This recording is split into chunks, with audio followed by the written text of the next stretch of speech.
খুবই কমফোর্টেবল এবং গরমে আরামদায়ক হবে এমন একটি টপস ডিজাইন আজকে আপনাদের সাথে শেয়ার করব। তো এই টপসটি আমি 9 থেকে 10 বছরের বেবির জন্য তৈরি করে নিয়েছি। আপনারা একই পদ্ধতি ফলো করে যেকোনো বয়সী বেবিদের জন্যই এই ড্রেসটি তৈরি করে নিতে পারবেন। তো আমি এখানে ড্রেসটি তৈরি করার জন্য একটি কাপড় নিয়ে কাপড়টিকে 4 ভাঁজে ভাঁজ করে নিয়েছি।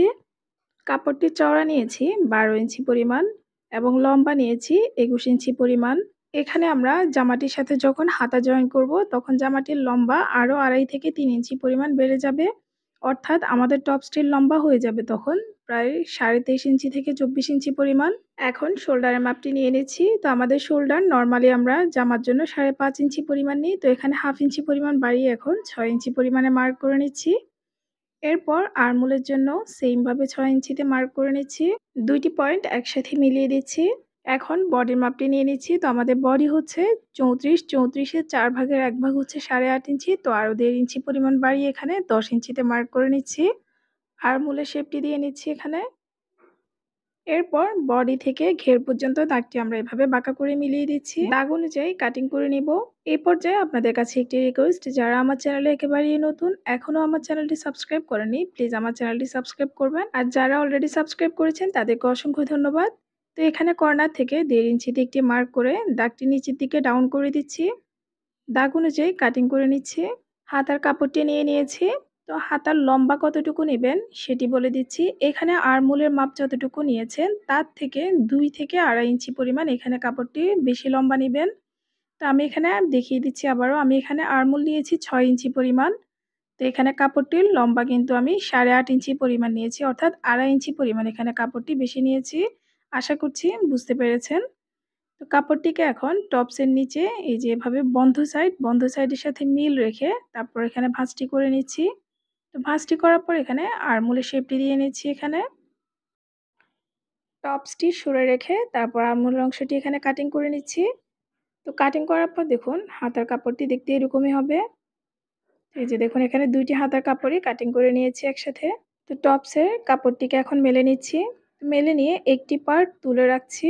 আরেকটি পার্টের সাথে এখন হাতার কাপড় দুটি জয়েন করে নিব। জামার আর্মহোলের অংশ এবং হাতার আর্মহোলের অংশ দুটি এই যে এভাবে করে একসাথে রেখে তারপর আমরা এখানে সেলাইটি করে নিব। তো আরও একটি হাতা নিয়ে এই যে পাশে করে আর্মহোলের অংশ দুটি একসাথে রেখে সেলাই করে নিব। তো দেখুন এখানে সেলাই করে নিয়েছি। এখন আরও একটি পার্ট নিয়ে নিচ্ছি এখানে।